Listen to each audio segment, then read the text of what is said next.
E hoje nós vamos tratar de 5 vezes só dentro desse governo que o STF deu uma bola fora.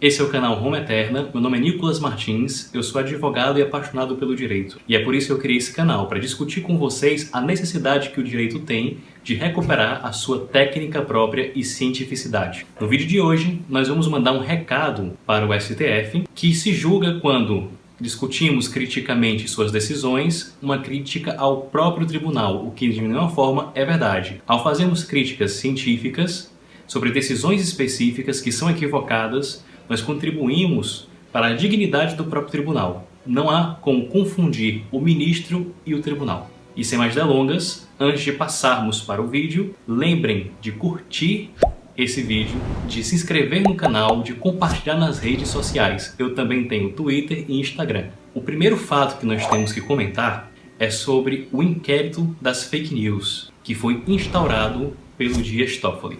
E o primeiro ponto que nós temos que revisar é quanto ao sistema de persecução penal adotado pelo Brasil.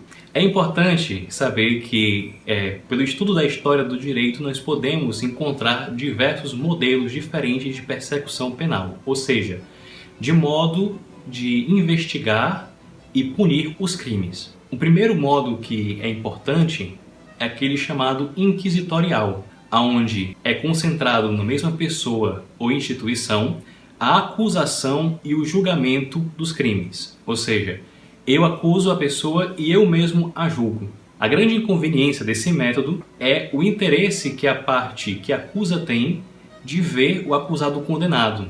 Então se torna um juízo que ele não é imparcial. O segundo modelo, que é o que é adotado pelo Brasil, é chamado de acusatório. Nele, a acusação do crime e o julgamento são diferenciados e colocados em pessoas e instituições diferentes. No caso, a gente fala do titular da ação penal, a pessoa que é incumbida de acusar os crimes. O titular da ação penal no Brasil é o Ministério Público. Portanto, não cabe a juiz iniciar inquérito, senão ao próprio Ministério Público. É inclusive um princípio do direito, que é a necessidade de o judiciário ser estimulado para agir, sendo vetado os atos de ofício, a não ser naquelas ocasiões determinadas por lei. O que ocorre é que o Dias Toffoli resolveu iniciar o inquérito de supostas fake news que eram usadas em detrimento das pessoas do Supremo Tribunal Federal e seus familiares, com o objetivo de incriminá-las e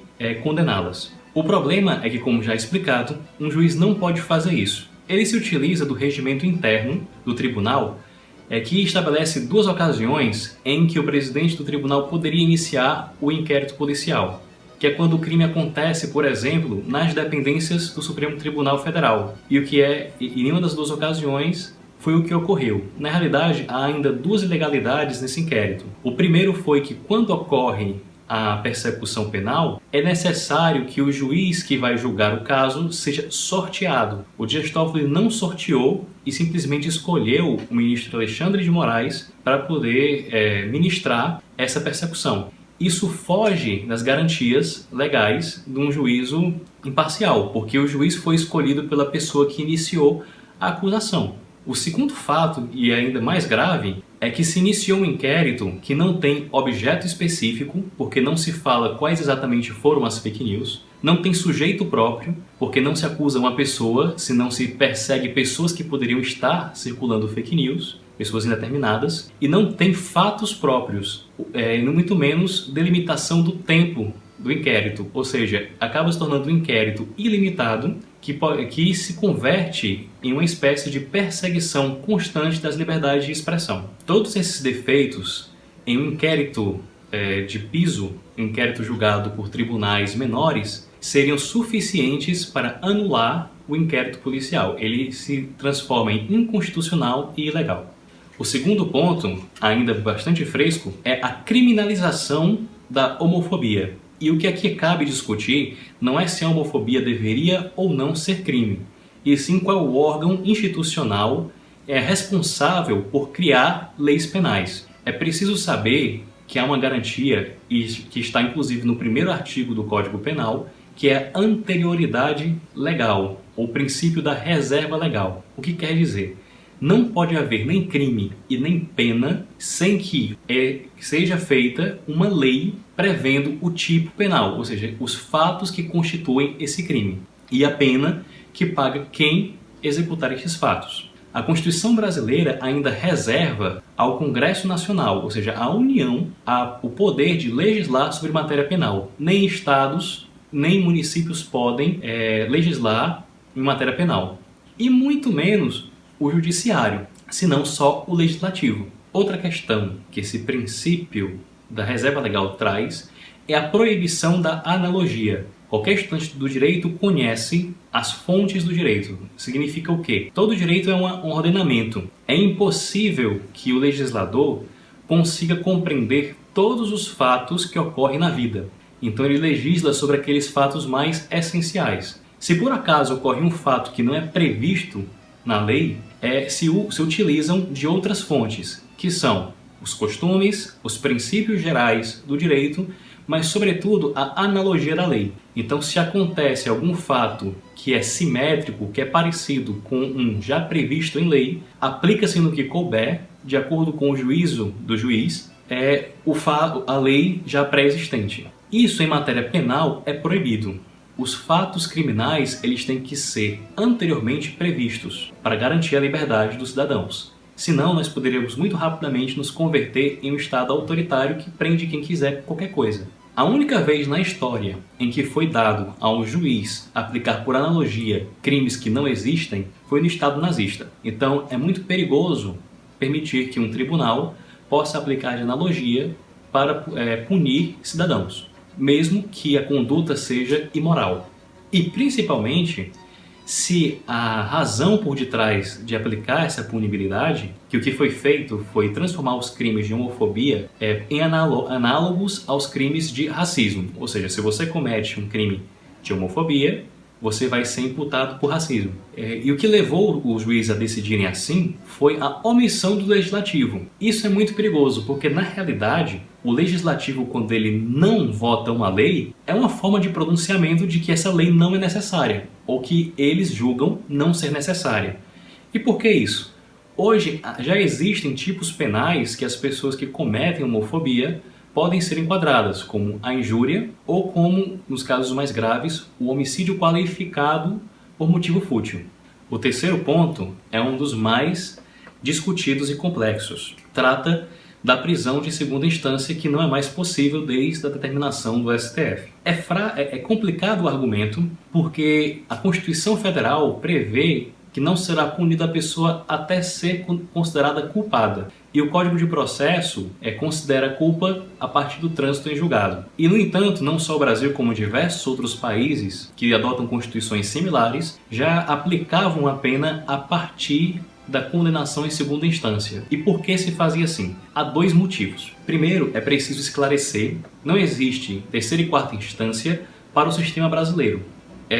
Isso é um jargão popular, mas não existe tecnicamente. Por quê? A Constituição ela prevê duplo grau de jurisdição. Então, se você responde por um crime no primeiro grau, você pode recorrer e ainda discutir fatos e direitos em uma segunda instância. O que há depois da segunda instância são normalmente chamados de tribunais superiores. E eles estão lá para julgar as questões eminentemente técnicas legais ou fazer o chamado juízo de conformidade, que é para garantir a segurança jurídica. O que é segurança jurídica? Segurança jurídica é a segurança que o cidadão tem de que as leis são aplicadas de uma maneira mais ou menos comum, que tal atitude gera tal efeito com um certo grau de certeza. Quanto maior esse grau de certeza, maior é a segurança jurídica. Quanto maior a segurança jurídica, maior é a liberdade dos cidadãos que sabem as consequências certas dos seus atos. Então, esses tribunais superiores, eles servem para conformar decisões, para que não haja decisões muito diferentes entre os tribunais. Mas eles não tratam de questões de fatos. Os fatos, as provas, a produção de provas, ela acontece toda na primeira e na segunda instância. E é por isso que os recursos que sobem da segunda instância para esses tribunais superiores, eles não têm o efeito suspensivo. Ou seja, aquela execução, aquela sentença dada nesses tribunais de primeira e segunda instância podem ser executadas enquanto se revê no Tribunal Superior as questões eminentemente legais e técnicas. E é por isso que se aplicava já a prisão e a pena em segunda instância, porque por mais que a pessoa recorresse para o Tribunal Superior STJ e depois para o Supremo Tribunal Federal, as discussões ali eram sobre aplicações da lei e conformidade com a Constituição, não se tratando mais de provas e de fatos. E, portanto, como não havia efeito suspensivo, nada obstava o cumprimento da execução. Hoje já é impossível haver retorno. Ainda se fala sobre reforma constitucional, sobre emenda constitucional, só que é importante lembrar que o STF ele adota o princípio da impossibilidade de retorno em direitos humanos e fundamentais. Uma vez que a Corte tem entendimento de que a prisão só pode ocorrer depois de passado todos os graus de recurso, que é o chamado trânsito em julgado, mesmo que o Congresso fizesse uma emenda constitucional permitindo a prisão em segunda instância, o tribunal poderia, através de tratados internacionais, obstar esse entendimento e declarar a emenda constitucional inconstitucional. O quarto momento é esse bem recente que nós podemos falar sobre a questão da pandemia do Covid-19. O presidente da República, como forma de proteger o país, colocou um projeto, votou junto ao Congresso Nacional uma lei de contenção à pandemia.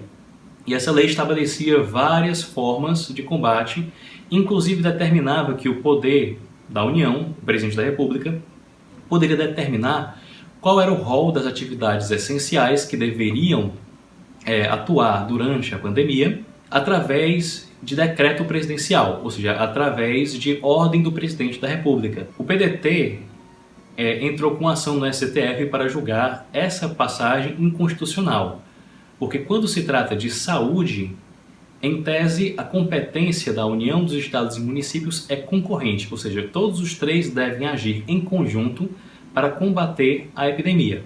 E, portanto, a determinação do presidente de quais seriam as atividades essenciais através de decreto feriria essa concorrência de competências. O caso caiu na mão do ministro Marco Aurélio, que decidiu a favor do presidente da República, porque quando há essa concorrência, o normal é que haja a produção de uma norma legal, justamente pelo Congresso Nacional, que determina em que parte da lei, em que parte da execução cada um dos entes federativos irá atuar, cabendo ao poder da União justamente legislar e decidir sobre os fatos mais gerais, enquanto que os estados sobre os regionais e os municípios sobre a execução mais específica. Logo, era válido que o presidente decidisse quais atividades econômicas eram essenciais. No entanto, quando essa decisão passou para plenário, a decisão foi outra. Os ministros eles ressalvaram que era necessário haver uma harmonia entre os três graus do Poder Executivo. O que ocorre é que quando não há a possibilidade dessa harmonia, aplica-se o princípio da preponderância dos interesses. Ou seja, aquilo que é de interesse maior municipal, o município deve cuidar. Aquilo que é de maior interesse estadual, o Estado deve correr para auxiliar. E assim sucessivamente até chegar à presidência. O problema é que quando há conflito entre os interesses, normalmente se entendia que o interesse da União superava os interesses do Estado e do município. O STF vem mudando esse entendimento, tornando os interesses locais mais importantes que os regionais e esses mais importantes do que os da União. Não há lei que determine isso e há muita discussão no meio acadêmico a respeito ainda. Afinal de contas, o Brasil é uma federação e, portanto, embora sejam harmônicos entre si, existe uma preponderância da União. A União ela funcionaria como uma espécie de primo inter pares, então primeiro entre os iguais. De todos os modos, é impensável que, por causa dessa decisão do STF, os governadores simplesmente ignorem os decretos presidenciais. Esse tipo de insegurança jurídica, mais uma vez ocasionada pelo STF, já tem os seus efeitos claros. Alguns municípios, por exemplo, de São Paulo, resolvem adotar o decreto presidencial, enquanto outros o governamental, como se governador e presidente fossem dois tipos de países distintos. Isso é um risco à própria natureza da Federação Brasileira e pode instaurar crime de responsabilidade. O quinto e último ponto é sobre a expulsão dos diplomatas venezuelanos, que foi barrada pelo ministro Barroso. Ocorre que o PT entrou com uma ação impedindo a decisão do Ministério de Relações Exteriores que expulsava os diplomatas venezuelanos. Por conveniência, já que o governo brasileiro decidiu não reconhecer mais o governo do Nicolás Maduro na Venezuela, e sim o seu rival, Guaidó. Logo, como consequência, a Embaixada Brasileira da Venezuela foi fechada, não existindo mais Embaixada do Brasil na Venezuela.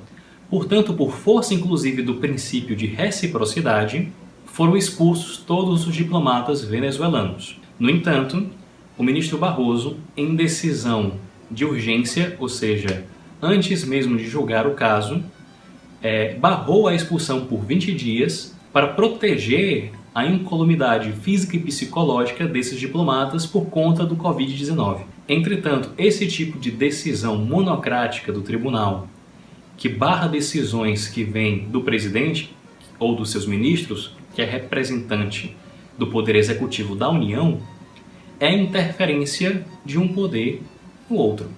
Isso tudo nos faz lembrar do caso que já comentado, que foi a decisão do ministro Alexandre de Moraes quanto à nomeação do Alexandre Ramagem para diretor-geral da Polícia Federal. Vídeo esse que você pode assistir clicando aqui. O que é interessante sobre esse caso, logo depois, por causa da repercussão que teve, o ministro Marco Aurélio entrou com pedido de emenda ao regimento interno do tribunal.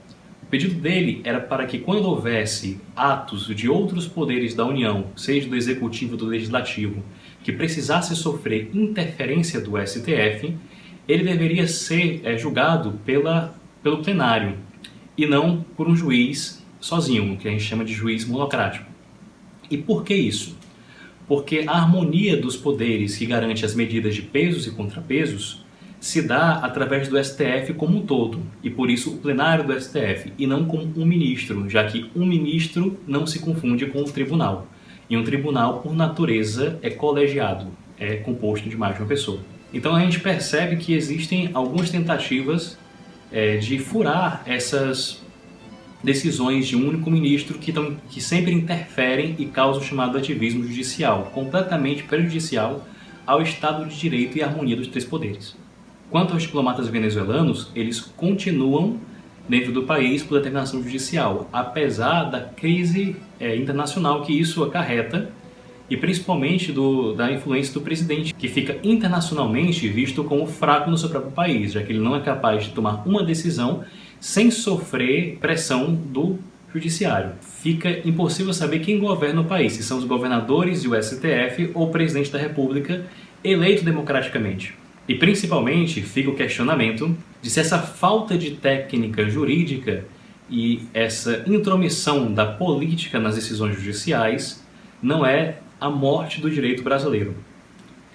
Terminamos por aqui. Muito obrigado para quem assistiu até o final. Se você ainda não se inscreveu, inscreve-se no canal, deixe a sua curtida, compartilhe e nos siga nas redes sociais. Muito obrigado.